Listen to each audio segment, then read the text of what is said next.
നാടാകെ മദ്യമൊഴുകി കുടുംബം തകർക്കുന്ന LDFനെ തിരുത്തുക എന്ന മുദ്രാവാക്യവുമായി കേരള മദ്യനിരോധന സമിതി നിലമ്പൂരിൽ പ്രചാരണത്തിനിറങ്ങും. 12 മുതൽ 16 വരെയുള്ള വാഹന പ്രചാരണ ജാഥയിൽ ഇടതു സർക്കാരിന്റെ മദ്യനയത്തെ തുറന്നു കാണിക്കുമെന്ന് പ്രസിഡന്റ് ഇയച്ചേരി കുഞ്ഞികൃഷ്ണൻ പത്രസമ്മേളനത്തിൽ പറഞ്ഞു.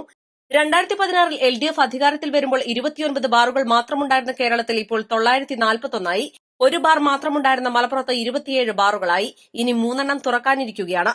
മദ്യത്തിന്റെ ലഭ്യതയും ഉപയോഗവും പടിപടിയായി കുറയ്ക്കാൻ സഹായകമായ നയമായിരിക്കും സർക്കാർ അംഗീകരിക്കുക എന്നത് 2016-2021 വർഷത്തെ LDF തെരഞ്ഞെടുപ്പ് പ്രകടന പത്രികയിൽ ഉറപ്പു നൽകിയതാണ്.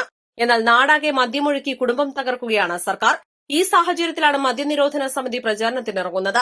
2017 ഓർഡിനൻസ് കൊണ്ടുവന്ന് അട്ടിമറിച്ച തദ്ദേശ ഭരണകൂടങ്ങളുടെ മദ്യനിരോധനാധികാരം പുനഃസ്ഥാപിക്കണമെന്നും LP ക്ലാസ് മുതൽ പാഠപുസ്തകങ്ങളിൽ ലഹരിവിരുദ്ധ ഭാഗങ്ങൾ ഉൾപ്പെടുത്തണമെന്നും നേതാക്കൾ പറഞ്ഞു. പ്രത്യക്ഷമായി പറയാം, ഞങ്ങള് ഇതുവരെ ഈ സത്യാഗ്രഹം തുടങ്ങിയതിനു ശേഷം 4 ഉപതെരഞ്ഞെടുപ്പിൽ പങ്കെടുത്തിട്ടുണ്ട്. 4 ഞങ്ങളുടെ മുദ്രാവാക്യം ഇതാണ്: നാടെങ്ങും മദ്യമൊഴുക്കി കുടുംബം തകർക്കുന്ന LDFനെ തിരുത്തുക.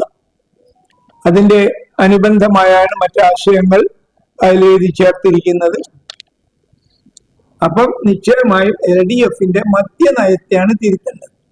അതാണ് LDFനെതിരെയുള്ള പ്രവർത്തനമല്ല.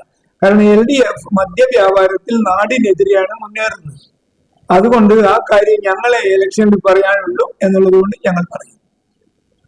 ഉണ്ടല്ലോ, അത് കൃത്യമായി പറഞ്ഞു. ഞങ്ങൾ പറഞ്ഞില്ലേ, ഞങ്ങൾ 12-ാം തീയതി മുതൽ 16-ാം തീയതി വരെ 5 ദിവസം ഞങ്ങൾ പരമാവധി ശക്തി ഉപയോഗിച്ചുകൊണ്ട് അവിടെ പ്രചാരണം നടത്തുന്നുണ്ട്. ഇതേ ആവശ്യവുമായി പ്രൊഫസർ JJ ചിന്നമ്മ, മജീദ് മമ്പാട്ട്, ഇയച്ചേരി പത്മിനി എന്നിവർ പങ്കെടുത്തു.